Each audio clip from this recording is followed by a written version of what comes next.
Well, things didn't go as planned for the New York Jets, but we still got a contender for Game of the Year. What's going on with the Jets, especially after a big injury to Aaron Rodgers? We got all that and much more on today's episode of Locked On NFL. You are Locked On NFL, your daily NFL podcast. Part of the Locked On Podcast Network, your team every day.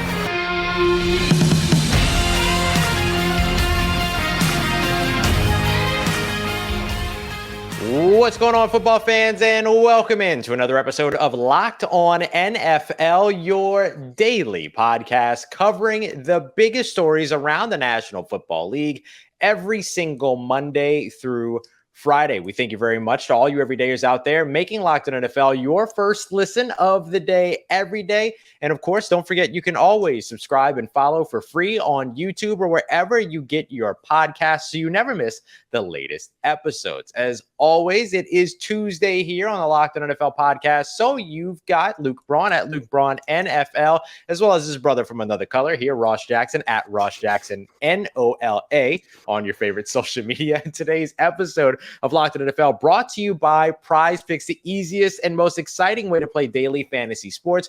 Go to prizepicks.com/LockedOnNFL and use promo code in all lowercase Locked On NFL for a deposit match up to $100. Luke, on today's show, we're going to be taking a look at, of course, our yike and like, starting with the Bears looking bare against the Green Bay Packers. We're also going to take a look at the early contender for Game of the Year, but it wasn't all sunshine and rainbows for the New York Jets, Luke. A big injury to Aaron Rodgers.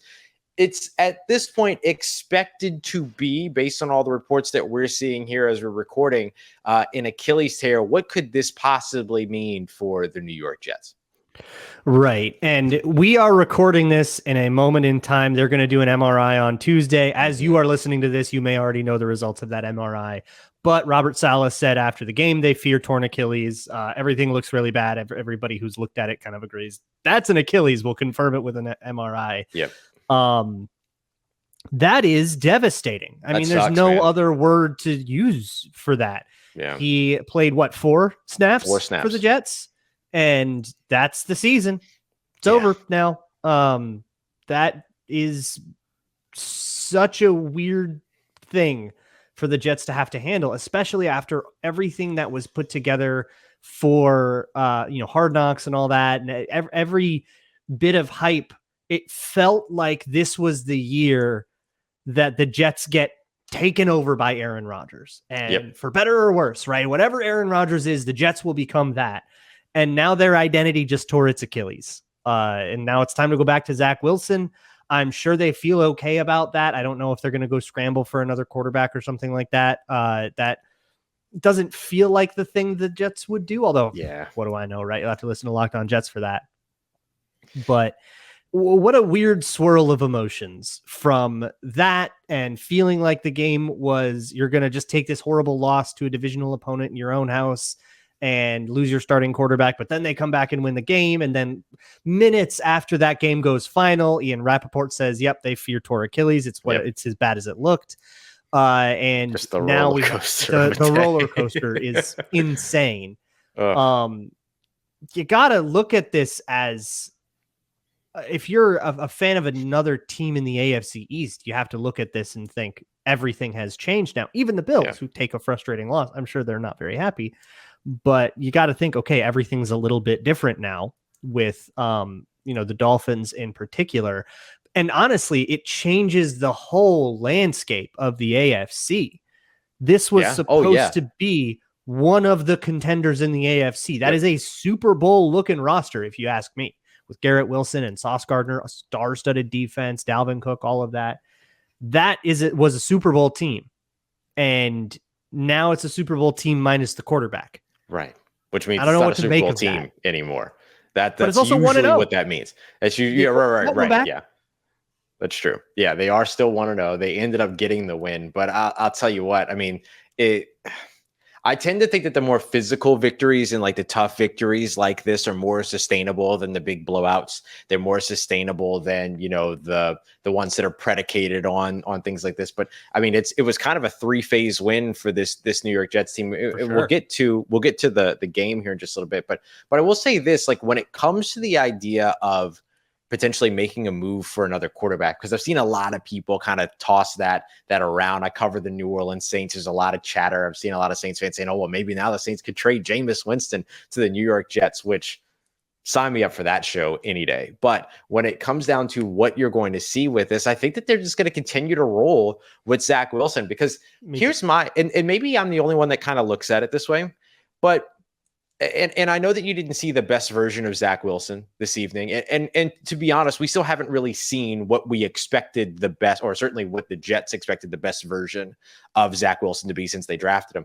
However, this is now a Zach Wilson who just spent his entire offseason getting ready with Aaron Rodgers. And I do think that moves the needle something, like some amount in the positive for a Zach Wilson, or at least for an offense that was orchestrated with, you know, Nathaniel Hackett as the offensive play caller, as offensive coordinator, and Aaron Rodgers. There's some knives that have been sharpened there that I think can absolutely help Zach Wilson lead a team that has a phenomenal defense like what we just saw, and that can win with special teams, and that is doing all these other things. I don't think it's time to fully close the book on the New York Jets. Doesn't sound like you do either, but it does change the landscape of the entire NFL, the conference, the division, but the entire league, that Aaron Rodgers could have potentially suffered a season-ending injury 4 snaps into his first game with the New York Jets. And his future with the Jets too. Right. In football in general. I mean, is he going to hang him up after that and say, all right, that's it? Or is he going to be at his age trying to rehab an Achilles and making it back for the 2024 season? Right. I'm not sure. One thing I'll say about Zach Wilson. So the offense that the Jets ran with Zach Wilson, we get a glimpse of it in this game, and it's a pretty simplified thing. Yeah. And that's something that teams will do a lot for the backup had to go in scenario, but not necessarily something that they will do if the guy that prepared all week is going to play. So that might open up a little bit more in future games, in terms of, you know, your future Jets outlook. If you're going to go over to FanDuel and try to make any futures bets on this,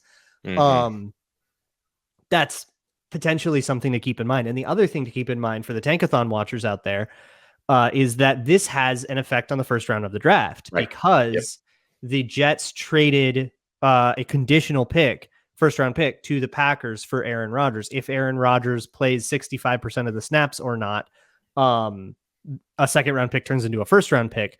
So that one's not getting met, even if we get better news and he finds it's actually just a partially torn Achilles and not a fully torn Achilles. It's still probably season ending, certainly not making it back by like week 8 or whatever it would have to be. So that is going to change the compensation package for Aaron Rodgers, which was kind of put in to preempt exactly this scenario where the Jets sold the farm and went all in and said, this is our year to contend. What a rug pull, man. That's what just kills me. If you're a Jets fan, you spent so long getting hyped. You watched the HBO show, like you get it, and it's justified. You're going, man, we finally have when's the last time the Jets had a serious quarterback? Right. Like when? Like, I mean, you got to go back to the 80s. I think it's incredible. Or have really weird opinions about Mark Sanchez. Like, right. Yeah. Like Vinny Testaverde, maybe. Like when's the last Trent Green? I don't know. Trent Green. Like, you have to go so far back to a time when the Jets could really feel like they were a contender and not just a team that was hoping to sneak into the wild card and make some noise. Right. And now they're back to a team that you hope can sneak into the wild card and make some noise. Like, just a rug pull. Yeah. But the game that we're about to talk about here, I'm sure, does a little bit to ease that pain. Yeah. This was, I think, an early contender for game of the year, though it already has some competition too. It was an action-packed week 1, but we're going to be taking a look at this game and maybe a couple of those others as well as we continue on with today's episode of Locked On NFL. If you want to make some bets on the NFL, it's not too late to get in at FanDuel and take advantage of some of their incredible offers. Look, they have awesome offers all the time. So even if you wait too long and it's something else, go to FanDuel.com. They're going to have something cool for you, especially for new customers. New customers right now, if you bet $5 on anything, you get $200 in bonus bets guaranteed. Doesn't matter if you win that bet or not. Just place a $5 wager on whatever, and you can get $200 back in bonus bets guaranteed. And anybody who bets $5, whether you're new or not, gets $100 off of NFL Sunday Ticket. So if you're trying to get the YouTube TV NFL Sunday Ticket thing, go to FanDuel, place a $5 bet, get $100 off, and get your $200 bonus bet if you are new. It is probably as good a time as it's going to get to go and join FanDuel. Go to FanDuel.com. I can't imagine how they'll top this. Go to FanDuel.com/lockedon and kick off the NFL season with this offer. FanDuel, official partner of the NFL. All right, everybody, continuing on with today's episode of Locked On NFL, a game almost as unhinged as Luke and I usually are. It was a very, very fun Monday night matchup and just really a heck of a debut for Monday Night Football. And we think this one might be an early game of the year contender. We appreciate you as always for joining us for another episode of Locked On NFL here, and appreciate all you everydayers out there making us your first listen of the day every day. So, Luke, we had Jordan Whitehead with 3 interceptions in this game. We had Mark Sanchez tweeting about another quarterback running into his teammate and fumbling the football. We had a punt return for a touchdown by Xavier Gibson. One of the best catches we've seen in football. Crazy catch of the year candidate immediately. 100%. Wait, did the same guy get all of the Josh Allen interceptions? Everyone. Jordan Whitehead, all three of them things. 3 interceptions for number 3. He is the first Jet with 3 interceptions in a game since Ty Law had 3 interceptions as a Jet against the Bills. So that's pretty dope. And then, Bills. Yep. And then it was also the first Monday Night Football, I think it was since 2006, 2007, one of those two, with 3 interceptions in a Monday Night Football game. Just incredible. This game had it all. Had everything. Disaster for the Bills. I mean, Jesus. Buffalo. I mean, Buffalo is a perennial contender right now, right? Like, this is a team that is supposed to be in at all times. You can't do that week 1. But honestly, it didn't feel too much like it was a systemic, foundational issue with the Bills, like I feel about some other teams we're going to talk about. Yep. But this is just what you get with Josh Allen sometimes. Yeah. He's 100% worth it, but man, sometimes he's going to throw 3 picks to the same guy and lose you the game. And that's just going to be the way that things go. And what a weird time to get it where, if you're sitting on that Bills sideline and you're going, well, you never wish an injury on anyone, but nonetheless, this represents an opportunity to go steal a divisional game on the road. Those are always hard, no matter who you are. And especially with a team like the Jets that, like we just talked about, very good roster up and down it. And to blow that, only scoring 16, comparing to what they were September of last year, I called them a Death Star. I mean, they were a nuclear warhead of an offense. What a moment for the Jets defense, because when your offense suffers the blow and the emotional blow that is, you got to know this guy, you got to look up to this guy all off season. Your quarterback that's now in and playing learned a bunch of stuff from this guy. You're the New York Aaron Rodgers is. That's the way that this works. Yep. When you go and get Aaron Rodgers, this is the Rodgers year. And I'm speaking from an experience of when my team did the Favre year. And I remember this is no longer the Minnesota Vikings. This is Favre and the guys. Like, it's just what happens with a guy that's this larger than life figure. And that's kind of part of what you're buying. Like, that's a good thing.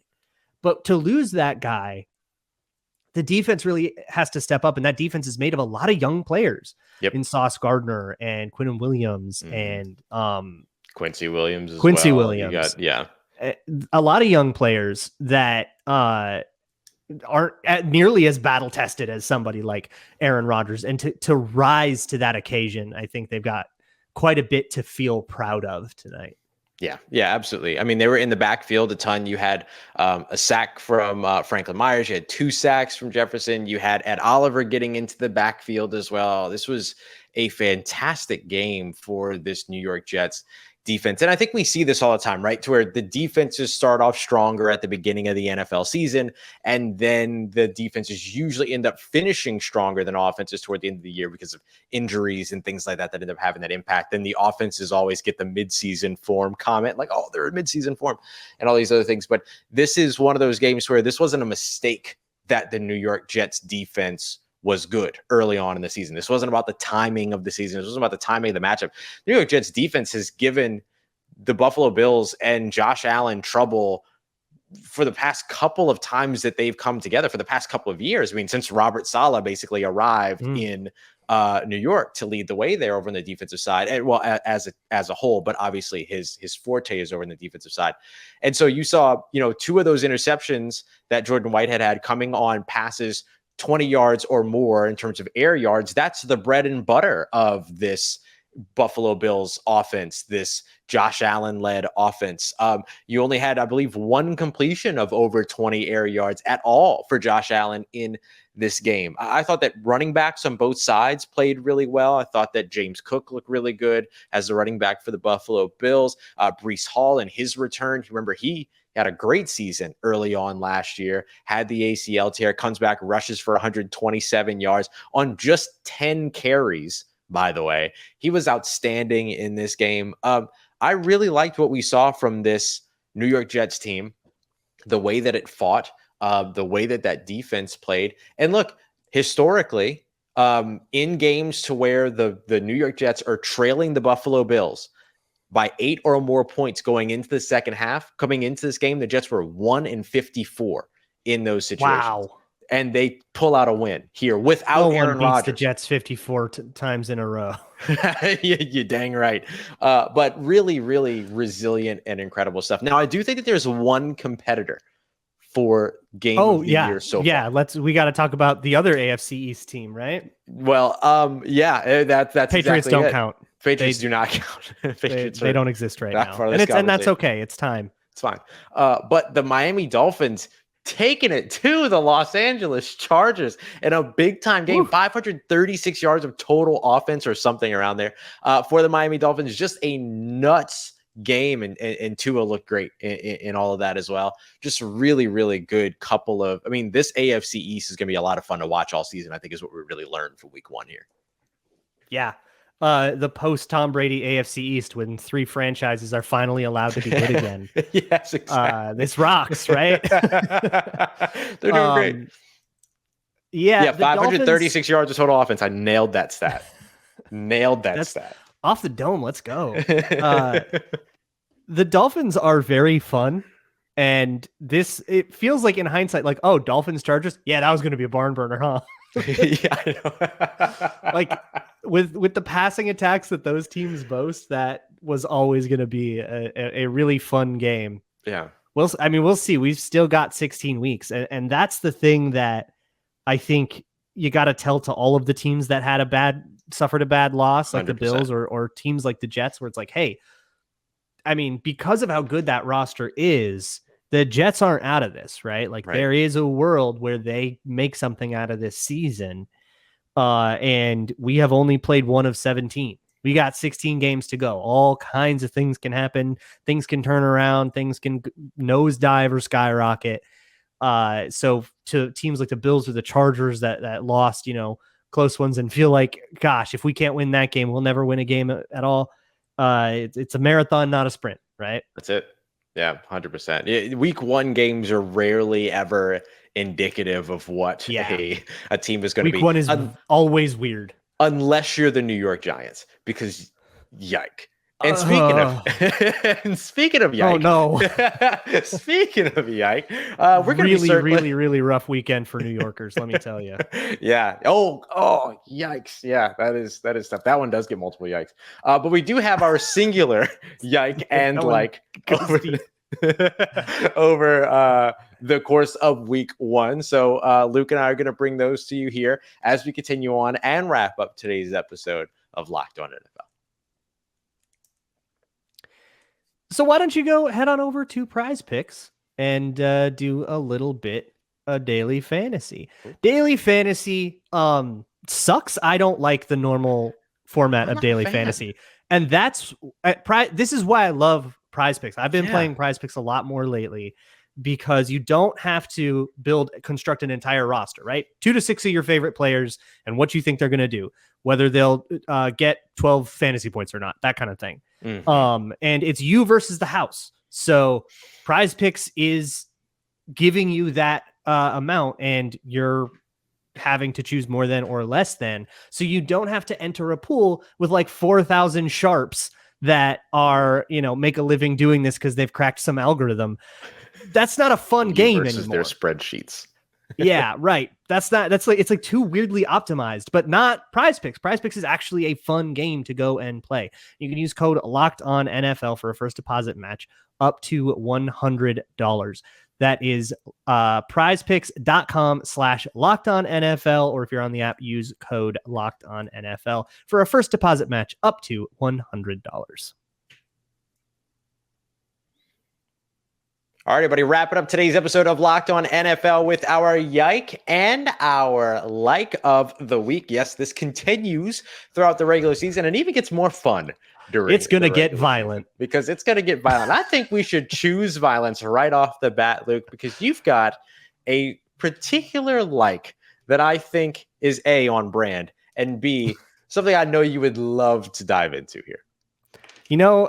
Have you ever waited really long and you haven't had like a meal from your favorite restaurant, and then it's been years and years and years, and then you just slurp it up and you're like, my gosh, this is just like I remember it. I love watching the Bears downfall.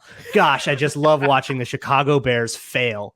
I was trained on this. I grew up watching failures of the Chicago Bears, watched them waste the careers of Hall of Fame defenders because they couldn't do any better than like Kyle Orton. God, it's so good to know that they are back. They're now trolling like college box scores and tankathon.com because they're over Justin Fields. What a catastrophe. And I'm grinning ear to ear for the audio listeners. What a catastrophe that the Bears suffered at the hands of the Green Bay Packers at home opener. They thumped their chests so much because they were finally favored over Vegas, over the Packers in like Vegas NFC North odds, which you can still go bet on at FanDuel, by the way. And they could not have come out flatter. They not only did Justin Fields have a dreadfully bad game, but he also had a game plan going into that game. He was given a game plan by Luke Getsy, the offensive coordinator, that you would give to Zach Wilson if he were coming into the middle of the game. Indistinguishable. The amount of trust that the Jets had in Zach Wilson coming in the middle of the first quarter because the starter got hurt, and the game plan you came into with a fully healthy Justin Fields that you spent an entire offseason coming up with. Oh, sorry, buddy. You can throw screens, Mr. Game Manager. And if you run around a little bit, then I guess that works. Justin Fields and the Bears, I think, are careening toward a bitter divorce, and that is going to go down as just another black spot in Bears history, and I can't get enough of it. Suffer, Chicago. Wow. Absolutely excellent. Absolutely brutal. I don't even care that Packers fans get to be happy. Like, yeah, clearly. I'm with Peter on this one. Clearly, let's go. Dunk on him, baby. Peter over at Locked On Packers, host Peter Bukowski, simply laughed his way into his episode of Locked On Packers after that win for the Green Bay Packers. And the thing that really drove me nuts about that game too is that like it wasn't like what the Green Bay Packers were doing with Jordan Love was all that specific, especially on third downs where they're just running in routes and dig routes across the middle of the field over and over and over again. And they successfully operated an offense. Yeah. Which good for Jordan Love. You did the job and you looked like a quarterback that can operate an NFL offense. Justin Fields neither had an NFL offense to operate, nor could he successfully operate it. Ooh. So I don't know. Good luck being mostly an Ohio State memory. Yikes. Well, hopefully wherever Justin Fields ends up post Chicago will will do well for him. Like the New York Jets. Everybody needs a mobile backup. Maybe the New York Jets can do the funniest thing ever, which is, oh my God, correct the mistake that they made in the first place and get Justin Fields instead of Zach Wilson. Instead of Zach, I don't know how much better that'd be. Well, I don't know, but I guess if anybody's going to find out, it'll be the New York Jets.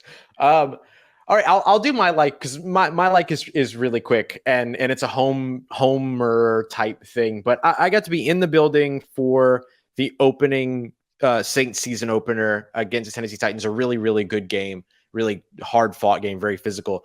But leaving alone the entire game, one of the best moments of that, and just something that was really cool to experience, was at the beginning of every game, they choose a player to go out and lead the Who Dat chant, which gets all the crowd going and everything before the game. It's kind of like the their version of like blowing the horn at the sure. And so but they had Jimmy Graham go and do it. And as you know, I was already excited about the Jimmy Graham return 8 years after he was traded away to the Seattle Seahawks and everything. And so to see him go out there pumped, dude, pumped. Like he went on the field yelling and screaming, started the Who Dat chant, and then left the field yelling and screaming. The energy was palpable. It was just a really, really cool moment and a great call by the organization to get the home crowd into it by sending Jimmy Graham back out on the field. That was awesome. A really similar hype in New Orleans as was going on with the New York Jets, where it's like, look, this is our quarterback that's going to kind of take this roster to the next level and kind of put us over the top, which is also what the Giants thought was going to happen. Oh boy! But how about a yike? Whoops, 40-0. That's not great. Did you know that there are 31 teams that have scored so far? 31 teams have gotten points on the board. Oh, and that includes 3-point Cincinnati Bengals game. Yep. But yet I think Daniel Jones still had more fantasy points than Joe Burrow, actually, for this week. So oh boy. Ouch. Here's something from The Athletic that they compiled. No team has ever done this list of things in the same season. Lost 40-0 or worse. Okay. Lost the sack battle 7-0 or worse. Uh-huh. Lost the turnover battle 3-0 or worse. Uh-huh. Had a blocked field goal return for a TD and thrown a pick six. No team has ever had a season where all five of those things happened. Okay. The Giants have now had a season where all five of those things happened. It's week 1. Oh no. They had a game where all five of those things happened. Oh no. Oh no. That's awful. Like truly, you think about losses. I just watched the Secret Base History of the Vikings thing, and they made a theory about the 2041 donut game, which very similar score, kind of similar happening, and how that was a loss that just broke the franchise. They never really recovered from that until it took them 9 years to be good again, right? And I think we might be staring at one. Yeah. When you come in, you just extended your quarterback. You figured things out with Saquon Barkley. This is the build. This is what the Giants built. Brian Daboll was supposed to come in, and we drafted a receiver. We've given Daniel Jones all the weapons. We've given him the money. Here we are. This is the Giants. This is our Super Bowl window.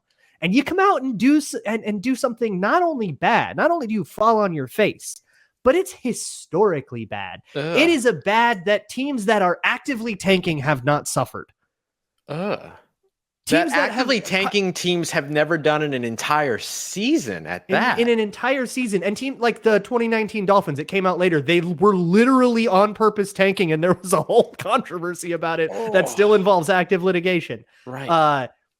They didn't do that bad. You were supposed to be in your Super Bowl window. Yike, Giants. Yike. I had a yike, but that is now my yike. Jeez, good Lord. That's rough. That is, I would usually say something like that's tough sledding, but like it's summer and you didn't bring a sled anyway. Like that was not good. Like you just rolled down gravel. That's all you did. Yeah. You just fell off the house, bro. Like yikes. If I'm a Giants fan, I'm absolutely in a full-throated panic. You can't. Shout out to our very own Allie Bronson and Brian Levine. Also, we're sorry. And of course, Pat Traina, who of course, who is it just sort of in a marinating state of shock right now. She's like, I don't know what to say. Like, what do I analyze about this? Jeez. My cold open for that day would simply be to shrug. Well, let's talk. Let me tell you my favorite recipes for the day. Oh boy. Talk about cinnamon rolls because we're not talking about that. Well, we appreciate you very much for joining us for another episode of Locked On NFL. Don't forget, we're here with you every single Monday through Friday. Tomorrow, Tony and James going to bring you everything you need to know around the NFL, as well as some more of the biggest stories, including the updates around Aaron Rodgers and how the Green Bay Packers, listen to me, how the Green Bay Packers are impacted because the draft pick, but also, of course, most immediately how the New York Jets are going to be impacted by all this. Gangrene is what you're after. That's it. Yeah. That's it. So much more on the way for you here on Locked On NFL. I appreciate all you everydayers here, making us your first listen of the day every day here on the Locked On Podcast Network, your team every day.